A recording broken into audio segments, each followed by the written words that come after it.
Somewhere along the way, reading stopped being about stories and started becoming a productivity contest. How many books did you finish? What's your Goodreads goal? Can you read 50 books this year? 100?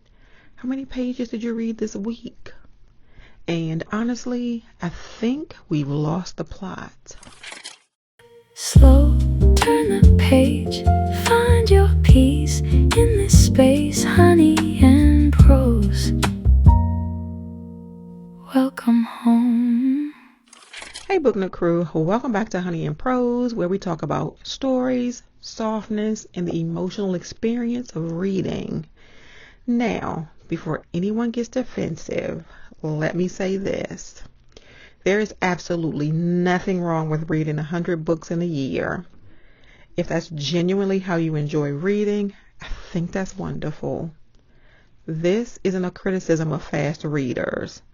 This isn't me saying goals are bad. This is simply me asking a question. Have we started measuring our reading more than we're experiencing it? Because somewhere along the way, reading became another thing we track, optimize, and try to win. And I don't think stories were ever meant to be experienced that way. I've been thinking about this a lot because it made me realize something. Honey and Prose has never really been about the number of books I read. It's never been about finishing the most books.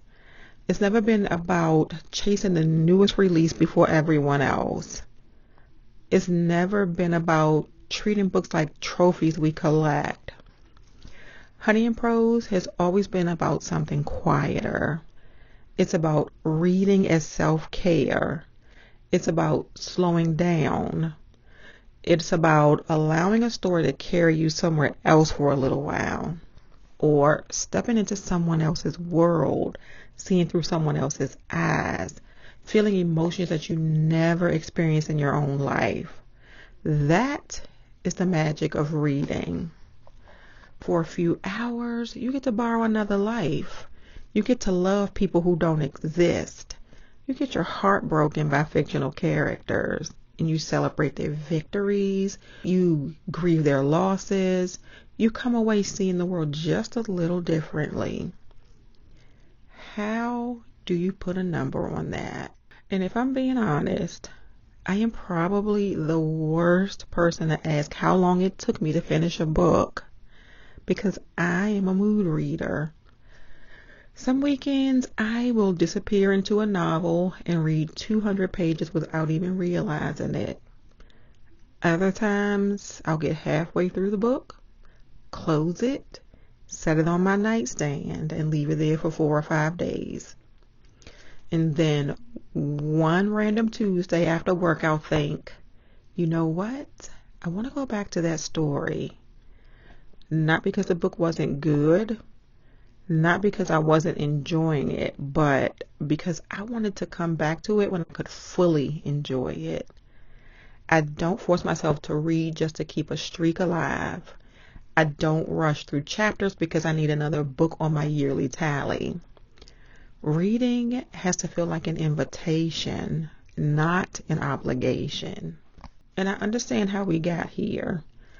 BookTube, Book Talk, Goodreads, monthly wrap-ups, reading challenges, reading journals, statistics, year-end goals. None of these things are bad. I enjoy wrap-ups. I love seeing what people are reading. I think reading challenges can be really fun, but I also think there's a subtle message woven into all of it, that more somehow equals better. More books, more pages, more reviews, more content, just more. And I think that's where we have to be careful, because the value of a reading life has never been measured by quantity. When I think about my favorite books, I honestly couldn't tell you how many days it took me to finish most of them. I don't remember that. What I remember is how they made me feel. I remember sitting in silence after I turned the last page. I remember staring at the wall because I couldn't stop thinking about a character. I remember crying, laughing, getting angry, texting somebody because I needed to talk about what I just read. Those are the moments I carry with me, not whether I finished the book in 48 hours. I don't think stories were ever meant to be rushed. Some stories ask you to linger. Some ask you to pause. Some might ask you to put the book down for a day because what you just read needs room to breathe. Some books change you slowly, page by page, conversation by conversation, or reflection by reflection.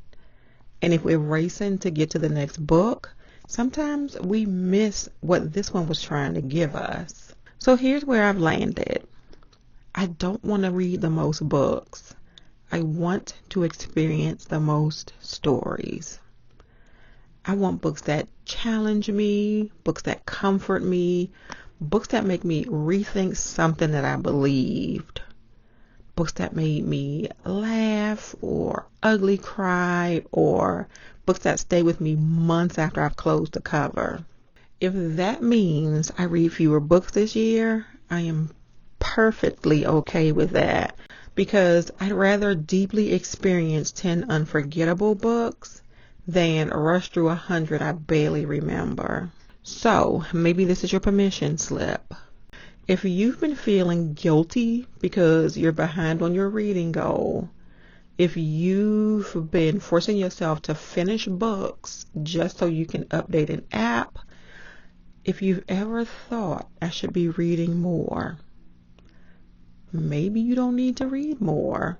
Maybe you just need to read differently. Read slowly. Read joyfully. Read when the mood strikes. Reread your favorites. Or maybe put a book down and come back to it next week if that's what feels right. Because stories aren't meant to be consumed. They're meant to be experienced. And here at Honey Prose, we don't read for numbers. We read for wonder. We read for comfort. We read for perspective. We read for connection or healing. Most of all, though, we read for feeling. If this is your kind of reading conversation, if you believe books are about more than just checking boxes and chasing numbers, I would love for you to be a part of the Book Nook crew. So, if you enjoyed this video, don't forget to give it a thumbs up, subscribe to Honey Prose, and share it with that friend who's always apologizing for being behind on their reading goal. I have a feeling they might need to hear this too. And now I want to hear from you. Are you a reading goal person or a mood reader like me? And if you had to choose, would you rather read 100 books you barely remember or 10 books that completely changed your life? Tell me in the comments. I cannot wait to read your answers. Until next time, drink something warm, pick up something good, and I will see you in the next chapter.